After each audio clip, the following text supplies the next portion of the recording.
النعمة دي. شوف سيدنا موسى يقول له ايه: يا رب كيف اشكرك وشكري لك نعمة تستحق الشكر. يعني يا رب ما انا لو شكرتك فان انا اصلا ابقى موفق لشكرك فدي نعمة تستحق الشكر، فهقعد اشكرك عليها ازاي؟ قال الله تعالى: يا موسى لو ادركت ذلك فقد شكرتني. ربنا سبحانه وتعالى طيب ويقبل القليل من العمل. شكر القلب ان القلب يكون ممتن لله، انك تكون مدرك ان وما بكم من نعمة فمن الله، انك تكون مدرك ان واسبغ عليكم نعمه ظاهرة وباطنة، انك تكون مدرك وان تعدوا نعمة الله لا تحصوها. بسم الله الرحمن الرحيم. اللهم صل على أشرف الخلق سيدنا محمد صلى الله عليه وسلم. يا صباح الورد ويا صباح الياسمين على اخواتي، صباحكم معطر بذكر ربنا سبحانه وتعالى. بنعمل ايه كده؟ بصوا جايبه سحلب، الشتاء لازم حاجه دافيه، فده سحلب بلبن. فكنت عامله الملك عشان هي تعبانه، فقلت نكسر لها اللبن بحاجه يعني عشان هي ما بتحبش اللبن، فقلت نكسره لها بحاجه. فالسحلب حلو على فكره خالص، و يعني بيدي طعم حلو كمان للعيال الصغيره بالذات، بيدي طعم حلو كده. الناس اللي ما بتحبش اللبن او الكتاكيت الصغيره ما بيحبوش اللبن. فبدات كده بالسحلب عشان نخش بقى على المطبخ على الروتين بتاعنا كده. نتمنى يا رب تاخد الطاقه الايجابيه، نتمنى كده تقومي تعملي اي حاجه في بيتك كده بالطاقه الايجابيه اللي هتاخديها من الفيديو باذن الله ان شاء الله يا رب. اول حاجه كده صلى على سيدنا محمد صلى الله عليه وسلم. بدأت كده بالمطبخ عشان المطبخ هو ده، طالما نضيف وطالما المواعين نضيفة هتلاقي الشقة كلها تبقى مظبوطة معاكي تمام كده. مش هيبقى فيه كوباية بره، مش هيبقى فيه معلقة بره، مش هيبقى فيه طبق بره، لا انت امسكي المواعين. اول ما بتبتدي كده تفتحي عينيكي من النوم امسكي المواعين طول ما المطبخ كويس عندك ونضيف ورايق كده مش هتلاقي اي حاجة بره خالص. اللي هو هتنضفي بس صالة، هتنضفي اوضة، هتطبقي يعني مثلا ملاية عندك الكلام ده يعني.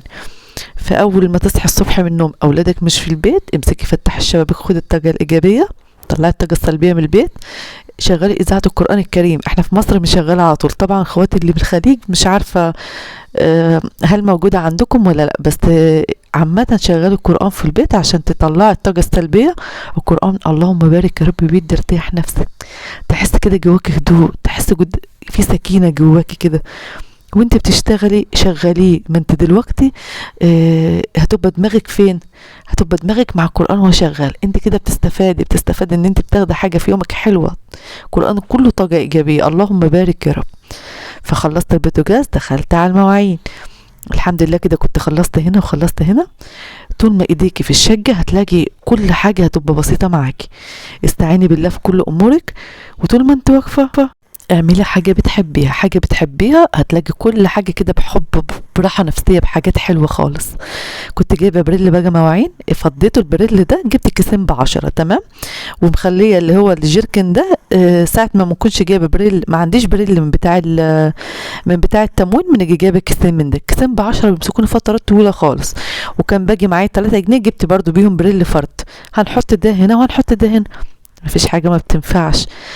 انت بس شغاله كده الدماغ صح هتلاقي كل حاجه معاك. اللهم بارك يا رب. عارفه ان كل ما تنزلي تسوقي تصدقي بس كده بحاجه بسيطه، ودايما طول ما انت واقفه قولي يا رب اجعل الصعب سهل في ايديا، يا رب يسر لي اموري، يا رب اديني خير الدنيا وخير الاخره. اقف في ايديا لنفسك كتير، رددي مع نفسك كتير، يا رب سعادتي، يا رب بيتي، يا رب محتاجه لك، يا رب عيالي، يا رب اهلي، في كل وقت. وادعي بالصحه والستر، دول اللي انت محتاجهم في الدنيا. والله العظيم الفلوس مش كل شيء. فربنا يسعدكم كلكم يا رب، واسترها معانا دنيا واخره يا رب، اللهم امين. دخلت بقى كده، كنت خلصت المواعين، دخلت على الفراخ على طول. بصوا بقى، صلوا على سيدنا محمد صلى الله عليه وسلم. مسكت طماطم، بصلايه، فلفل اخضر، كل ده في الخلاط تمام. وبعد كده هنمسك الوراك او نمسك الفرخيه بنقطعها من، بص الورك بنعمل فيه ايه عشان ياخد ايه التتبيله بتاعته تمام. وكنت زي ما قلت لكم بقى اللي هو ايه، فلفل، كمون، ليمونه، بصله تمام، وبالبهارات بتاعت الفراخ، ملح، فلفل، كمون، وجيت نازله بيهم على ايه، على الفرخيه دي تمام كده. هنحطهم في فرن البوتاجاز. بجد التتبيله بتبقى حلوه، واسرع فرخه بتعمليها او اسرع بص اكله روعه، وفي نفس الوقت تجديد في الاكل. يعني المسلوق ماشي، مره مسلوق مره، بص نوعي للعيال الصغيره بالذات، الكتاكيت الصغيره دي نوعي لهم في الاكل. هندخلها بقى فرن البوتاجاز كده، وهنيجي بعد كده بقى ايه، هنعمل صينيه كوسه. احلى صينيه كوسه تاكليها بالطريقه دي. انا جايباها كوسه، بصوا عامله ازاي، كانت من الناس اللي عندنا فلاحين يعني كده، بجد اللهم بارك يا رب، ربنا يبارك لهم في حاجتهم وفي صحتهم يا رب. حاجة حلوة على فكرة، مش غالية يعني، كانت الكيلو وربع ب10، يعني كويس الحمد لله. الناس اللي بتقول غلط غلط غير كل حاجة غلط، لما بتنزلي تشتري بتلاقي بتفرق عن ما بتسمعي باللسان. بس فجبت كيلو ربع، دول كده يعتبر ب10 جنيه، هنعملهم صينية حلو.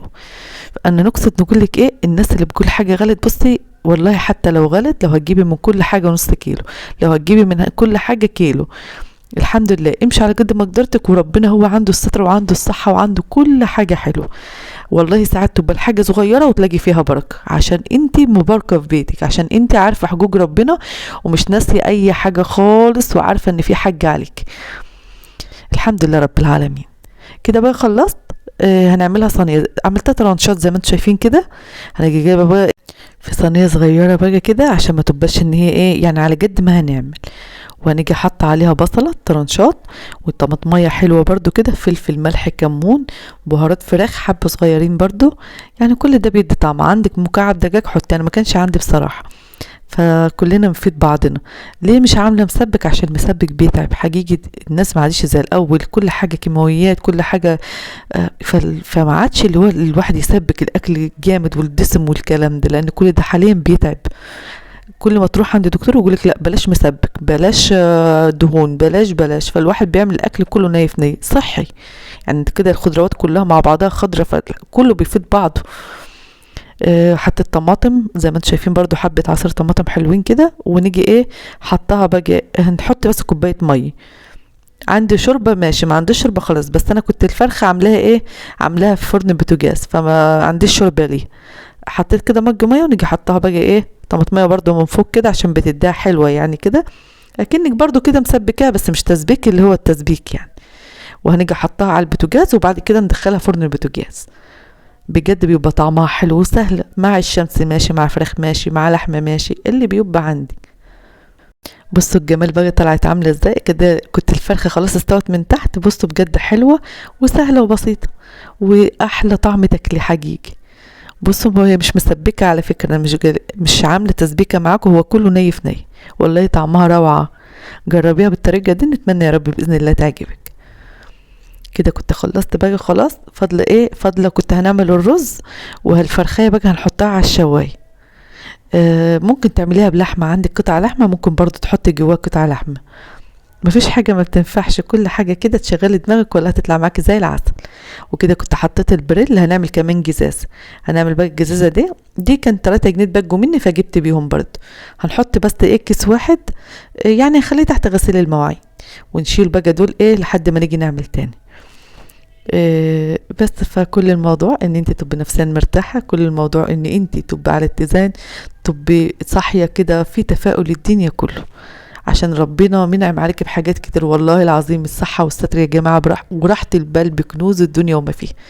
كفاية بس اهلك وناسك وحبايبك واولادك وزوجك والحاجات الحلوة، اللهم بارك يا رب تلاقيها في يومك. انت بس تقولي يا رب، وربنا ما بينساش حد. لكن مقصرة وما منصليش، طب ما انا بخجلانة اصلا نقول يا رب اديني. فاهم حاجة الصلاة، وتجربي كده من ربنا، احنا احوج اليومين ده هم ان انت تقولي يا رب. شوف الدنيا حوالينا عاملة ازاي، الواحد بيقول لك الحمد في السراء يا رب، ولك الحمد في الضراء. امسكي في حبل ربنا بعيالك ببيتك. انا في كل فيديوهاتي بنقولها، اعوذ بالله من كلمة انا، عشان فعلا ده الحاجة الوحيدة اللي الواحد ماشي بيها بستر ربنا ونعمته وراحة البال، دي كنوز الدنيا. خدي راحة البال مهما تكون عندك ضغوطات، قولي يا رب. والله مهما تكون ضغوطات الحياة بتيجي ساعة كده وتلاقي ربنا فكها من وسع. فالحمد لله رب العالمين، ربنا يديمها علينا، ويكتر من الناس الحلوة في حياتنا، ويكتر من الناس الطيبين اللي شبهنا يا رب، اللهم امين. كده كنت بنغسل بقى المواعين. يا رب فيديو النهارده يكون عجبكم، والروتين بتاع النهارده يكون عجبكم. بعد ما هخلص بقى هخش ايه، فاضله الهدوم برضو، هنطبق الهدوم الدولاب بتاعي، بس ناخد كده ايه حبة المواعين دول عشان ما يبقاش ورايا حاجة. ظبطي يومك، ظبطي وقتك، جاوب كل ده حاجة ربنا، وبصي هتلاقي اليوم متيسر معاك، وهتلاقي حاجات جميلة، واعرفي ناس جديدة في حياتك. اعرفي الناس جديدة، ما عرفتي الناس كنوز. ما تكفليش على نفسك وتقول انا خايفة من الزمن، لا، الزمن زي ما هو. في بعض الناس الانسان مش هقول ايه الناس كلها، لا، بعض الناس، وانت تبقى حريصة وخلاص، تبقى حريصة في معاملتك وخلاص. نجي الناس اللي انت شايفاهم بعينيك، الناس الكويسة، الناس العسل، الناس الخير، الناس البركة، عشان هم دول اللي هيطلعوا فيكي حاجة بتسامح الله، مثلا حاجة مضايقاك هيطلعوكي منها.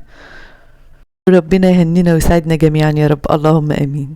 دخلت بقى على الدولاب. بصوا بقى التطبيقة دي حلوة وسهلة على فكرة وبسيطة.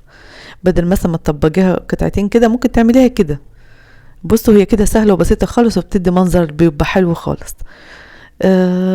وكل ده يعني بصي راحة نفسية. يعني الكركبة بتجيب ضغوطات، وبتجيب بصي شواحن، وبتلاقي نفسك زهقانة ومش عارفة ايه. وبرضو لا مؤاخذة، يعني ما بيكون عندك زبالة في البيت او حاجة، طلعيها قدام باب الشقة. ما تخليش حاجة عندك، عشان مكانك يبقى دايما فيه الملايكة، مكانك دايما يبقى ايه، يعني في ارتياح نفسي. عشان الحاجات دي بتعمل يعني في البيت بتعمل حاجات مش كويسة والكلام ده. فطلعي اي حاجة عندك حاساها مش كويسة، طلعيها قدام باب الشقة بره. وشوفي انت بقى، حط بخور، حط معطر، شغلي القرآن، افتحي الشبابيك، كل ده هتلاقي في حاجات حلوة في البيت عندك. من الاخر كده هتلاقي في راحة نفسية جميلة. اللهم بارك يا رب. كده كنت طبقت بقى العبايات. يعني بصوا، هو مرة بنعمل الدولاب بتاعي، مرة نعمل بتاع جوزي، مرة نعمل بتاع ملك. ما بيخليش كله فوق دماغي، مرة ياسين. يعني فاهمين ازاي. النهاردة عملت اوضة، هو ده عشان روتين معاكم. الروتين عايزة نشجعك تقومي تعملي حاجة في البيت. الناس الكسلانة، الناس اللي عايزة تنام في البرد ده، لا، قومي تشجعي واتكلي على الله واعملي كل حاجة عندك. حتى النهاردة هنعمل حاجة، بكرة هنعمل حاجة، تلاقي الدنيا خفيفة وبسيطة معاكي. وكده بقى كنت خلصت، وبرفم بقى الهدوم وخلاص على كده. والحمد لله، نعم وفضل من عندك يا رب. يا رب روتيني النهارده يكون عاجبكم. اللايكات بقى بتاعتكم الحلوه، ربنا يسعد قلوبكم يا رب. اللي وصل معاه لحد هنا يقول لي ايه، رقم 1 يا مارو. ربنا يخليكم لي يا رب، اهلي واخواتي واصحابي، وما يحرمناش من بعض ابدا يا رب. الكومنتات بقى بتاعتكم الجميله دي، لايكاتكم، وكتر الف خيركم لو شاركتوا لي الفيديو لاخواتكم واصحابكم. كتر الف خيركم شاهدتوا لي الاعلانات. ربنا يسعد روحكم ويسعد قلوبكم يا رب، ولكم بالمثل في كل حاجه باذن الله. ده بقى كانت تيشيرتات. بصوا كمان بنحب الالوانات الفواتح بصراحه، يعني بنحب اللي هو ايه، اخضر، ابيض، اصفر، تلاقوني كده بنحب الالوان دي. يعني الغوامق بتحس كده بتجيب لي كبت. ممكن يبقى عندي عبايتين سمر 3 بس، دي يعني بعد الشر اي ظروف او الكلام ده. لكن حسيت كده حاجه لبستها غامقه، حاسه انه زي ما اكون روحي بتطلع حقيقي والله. ما بحبش اللون الغامق خالص. وده جبته ما لبستوش، عشان برضو اللون بتاعه حسيت كده ممكن نلبس تحتيه حاجه ابيض من تحت. بس لسه بقى نظبط شويه ونشوف هنلبس تحتيه ولا نخليه ايه ولا الكلام ده. وده برضو مركون عندي في الدولاب. قدرت على الحاجه الابيض. وكده كنت خلصت بقى. وكان ده رصة الدولاب بتاعتي. هي حاجة بسيطة بس الحمد لله، نعم وفضل من ربنا سبحانه وتعالى. وده كانت جلسة البرفان كنت جايباها، والساعة بتاعتي بقى والكلام ده. فيا رب الفيديو ده يكون عجبكم النهارده. اتمنى تكون استفدت بحاجه بسيطه. ويلا قومي بقى كده، ما تكسليش بقى. انت شفتي حاجه كده شجعتك، قومي يلا كده تنشطي كده، اعملي حاجه في البيت. يا رب يسعدكم ويهنيكم ويسعد قلوبكم يا رب. نسيبكم ان شاء الله فيديوهات جديده في رعايه الله. ويا رب الفيديو النهارده يكون عجبكم. بحبكم يا احلى اخوات واجمل عيله. ربنا يسعدكم ويعمر بكم في بيوتكم، اللهم امين يا رب. نسيبكم في رعايه الله. السلام عليكم.